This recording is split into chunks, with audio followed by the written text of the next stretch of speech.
Livro de Gênesis, capítulo 17. Abrão recebe o nome de Abraão. Quando Abrão estava com 99 anos, o Senhor lhe apareceu e disse: Eu sou o Deus Todo-Poderoso. Seja fiel a mim e tenha uma vida íntegra.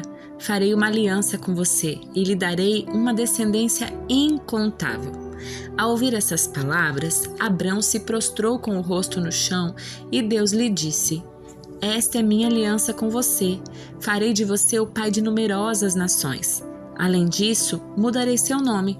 Você já não será chamado Abrão, mas sim Abraão, pois será o pai de muitas nações. Eu o tornarei extremamente fértil.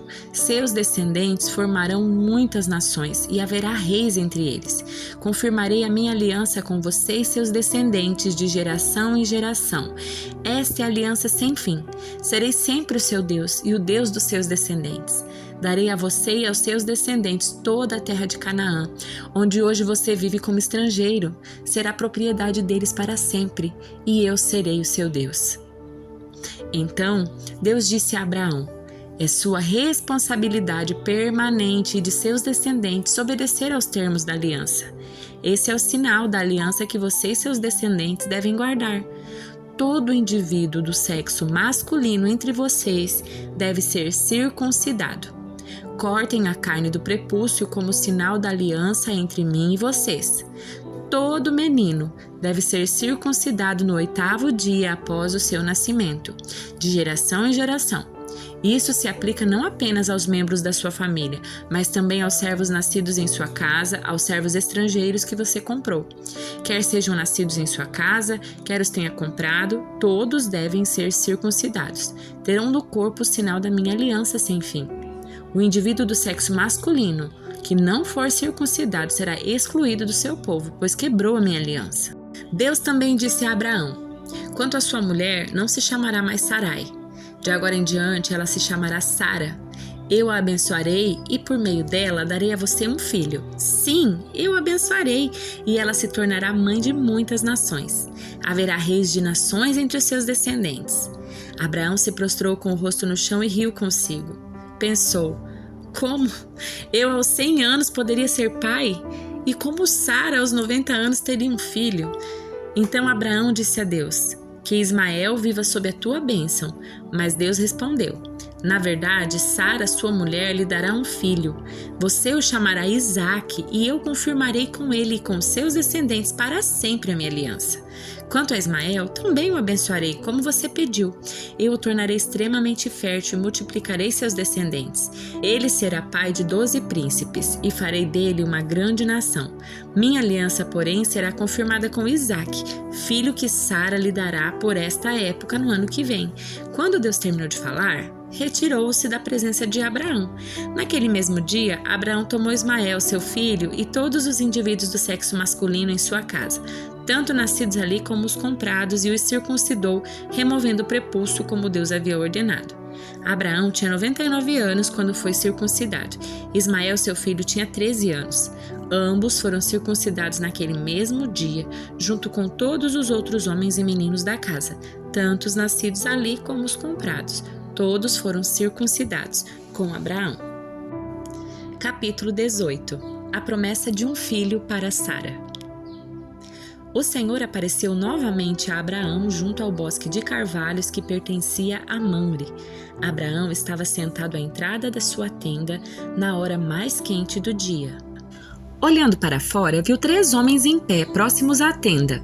Quando os viu, correu até onde estavam e lhes deu as boas-vindas, curvando-se até o chão. Abraão disse: Meu senhor, se assim desejar, pare aqui um pouco. Descanse à sombra desta árvore enquanto mando trazer água para lavarem os pés. E uma vez que honraram seu servo com esta visita, prepararei uma refeição para restaurar suas forças antes de seguirem viagem. Está bem, responderam eles, faça como você disse. Abraão voltou correndo para a tenda e disse a Sara: Rápido, pegue 3 medidas da melhor farinha, amasse-a e faça alguns pães. Em seguida, Abraão correu ao rebanho, escolheu um novilho tenro e o entregou a seu servo, que o preparou rapidamente. Quando a comida estava pronta, Abraão pegou a coalhada, leite e a carne assada e o serviu aos visitantes. Enquanto comiam, Abraão permaneceu à disposição deles, à sombra das árvores. "Onde está Sara, sua mulher?" perguntaram os visitantes. "Está dentro da tenda", respondeu Abraão. Então um deles disse: "Voltarei a visitar você por esta época no ano que vem, e a sua mulher Sara terá um filho." Sara estava ouvindo a conversa de dentro da tenda. Abraão e Sara já eram bem velhos. Sara já tinha passado havia muito tempo da idade de ter filhos. Por isso, riu consigo e disse: "Como poderia uma mulher da minha idade ter esse prazer? Ainda mais quando meu senhor, meu marido, também é idoso?" Então o Senhor disse a Abraão: "Por que Sara riu? Porque disse: 'Pode uma mulher da minha idade ter um filho?' Existe alguma coisa difícil demais para o Senhor? Voltarei por essa época no ano que vem e Sara terá um filho." Sara teve medo e por isso mentiu. "Eu não ri." Mas ele disse: "Não é verdade. Você riu." Abraão intercede por Sodoma. Depois da refeição, os visitantes se levantaram e olharam em direção a Sodoma. Quando partiram, Abraão os acompanhou para despedir-se deles.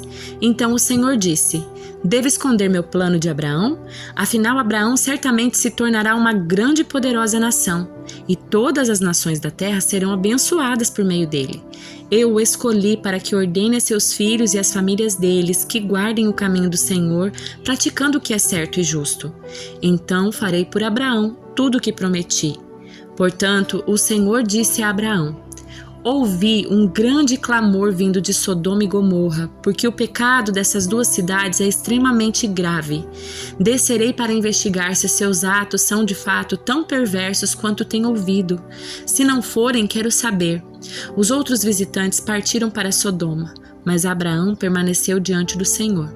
Aproximou-se dele e disse: "Exterminarás tanto os justos como os perversos? Suponhamos que haja 50 justos na cidade. Mesmo assim os exterminarás e não a pouparás por causa deles? Claro que não farias tal coisa, destruir o justo como o perverso. Afinal, estarias tratando o justo e o perverso da mesma maneira. Certamente não farias isso. Acaso o juiz de toda a terra não faria o que é certo?" O Senhor respondeu: "Se eu encontrar 50 justos em Sodoma, pouparei a cidade toda por causa deles." Abraão voltou a falar: "Embora eu seja apenas pó e cinza, permita-me dizer mais uma coisa ao meu senhor. Suponhamos que haja apenas 45 justos e não 50. Destruirás a cidade toda por falta de 5 justos?" O Senhor disse: "Se encontrar ali 45 justos, não a destruirei." Abraão levou seu pedido ainda mais longe. "Suponhamos que haja apenas 40. O Senhor respondeu: "Por causa dos 40 não a destruirei." "Por favor, não fiques irado comigo, meu senhor", suplicou Abraão. "Permita-me falar. Suponhamos que haja apenas 30 justos. O Senhor disse: "Se eu encontrar ali 30 justos, não a destruirei." Abraão prosseguiu: "Uma vez que tive a ousadia de falar ao Senhor, permita-me continuar. Suponhamos que haja apenas 20. O Senhor respondeu: "Por causa dos 20 não a destruirei." Por fim, Abraão disse: "Senhor, não fiques irado comigo por eu falar mais uma vez. Suponhamos que haja apenas 10. O Senhor respondeu: "Por causa dos 10 não a destruirei." Quando terminou a conversa com Abraão, o Senhor partiu e Abraão voltou para sua tenda. Salmo de número 5. Ao regente do coral, Salmo de Davi para ser acompanhado com flauta. Ó Senhor, ouve minhas palavras e presta atenção a meus gemidos. Atende a meu clamor por socorro, meu Rei e meu Deus, pois é somente a Ti que oro. Escuta minha voz logo cedo, Senhor. Toda manhã te apresento meus pedidos e fico à espera. Ó Deus, Tu não tens prazer algum na maldade e não toleras o pecado dos perversos. Os orgulhosos não terão lugar em sua presença, pois odeias todos os que praticam o mal. Tu destróis os mentirosos, o Senhor detesta assassinos e enganadores. Por causa do teu grande amor entrarei em tua casa, adorarei em teu templo com profunda reverência. Conduz-me pela tua justiça, Senhor, para que meus inimigos não me vençam. Remove os obstáculos do meu caminho para que eu o siga. Meus inimigos são incapazes de falar a verdade. Seu desejo mais intenso é destruir. Sua conversa é repulsiva, como o mau cheiro de um túmulo aberto. Sua língua é cheia de bajulação. Ó Deus, declara-os culpados, que eles caiam nas próprias armadilhas. Expulsa-os por causa de seus muitos pecados, pois se rebelaram contra ti. Alegrem-se, porém, todos os que em ti se refugiam, que cantem alegres louvores para sempre. Estende sobre eles tua proteção, para que exultem todos os que amam teu nome. Pois tu, Senhor, abençoas os justos, com o teu favor os proteges, como um escudo. Evangelho de Mateus, capítulo 9. Jesus cura um paralítico. Jesus entrou num barco e atravessou o mar até a cidade onde morava. Algumas pessoas lhe trouxeram um paralítico deitado numa maca. Ao ver a fé que eles tinham, Jesus disse ao paralítico: Anime-se, filho, seus pecados estão perdoados. Alguns mestres da lei disseram a si mesmos: Isso é blasfêmia. Jesus, percebendo o que pensavam, perguntou: Por que vocês reagem com tanta maldade em seu coração? O que é mais fácil dizer? Seus pecados estão perdoados, ou levante-se e ande? Mas eu lhes mostrarei que o Filho do Homem tem autoridade na terra para perdoar pecados. Então disse ao paralítico: Levante-se, pegue sua maca e vá para casa. O homem se levantou e foi para casa. Ao ver isso, a multidão se encheu de temor e louvou a Deus por ele ter dado tal autoridade aos seres humanos. Jesus chama Mateus. Enquanto Jesus caminhava, viu um homem chamado Mateus sentado onde se coletavam impostos.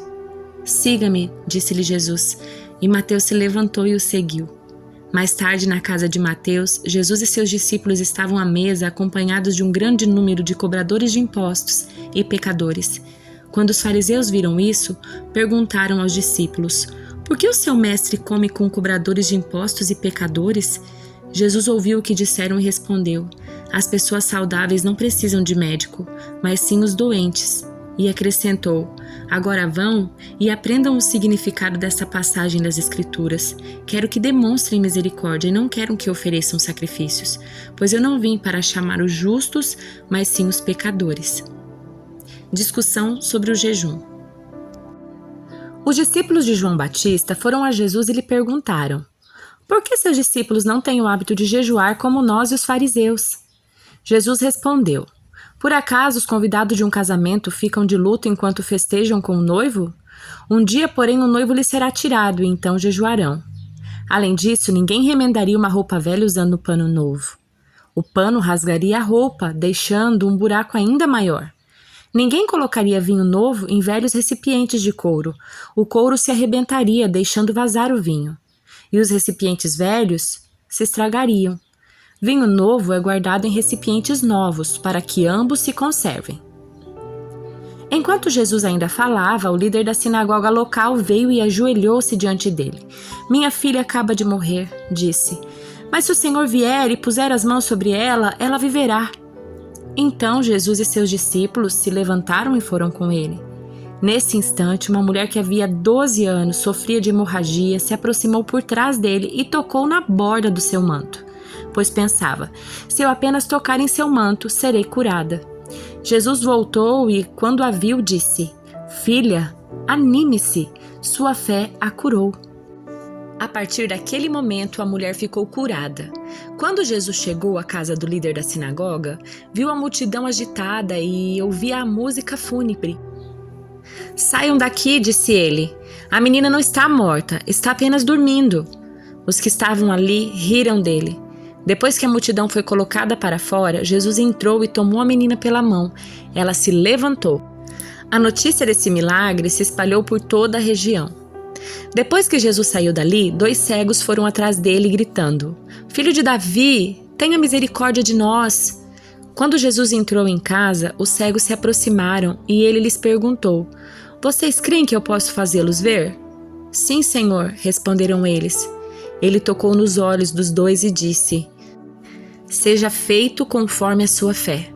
Então os olhos deles se abriram e puderam ver. Jesus os advertiu severamente: Não contem a ninguém. Eles, porém, saíram e espalharam sua fama por toda a região. Quando partiram, foi levado a Jesus um homem que não conseguia falar porque estava possuído por um demônio. O demônio foi expulso e em seguida o homem começou a falar. As multidões ficaram admiradas. Jamais aconteceu algo parecido em Israel. Exclamavam. Os fariseus, contudo, disseram: Ele expulsa demônios porque o príncipe dos demônios lhe dá poder. Jesus andava por todas as cidades e todos os povoados da região ensinando nas sinagogas, anunciando as boas novas do reino e curando todo tipo de enfermidade e doença. Quando viu as multidões, teve compaixão delas, pois estavam confusas e desamparadas como ovelhas sem pastor. Disse aos discípulos: A colheita é grande, mas os trabalhadores são poucos. Orem ao Senhor da colheita, peçam que Ele envie mais trabalhadores para os seus campos.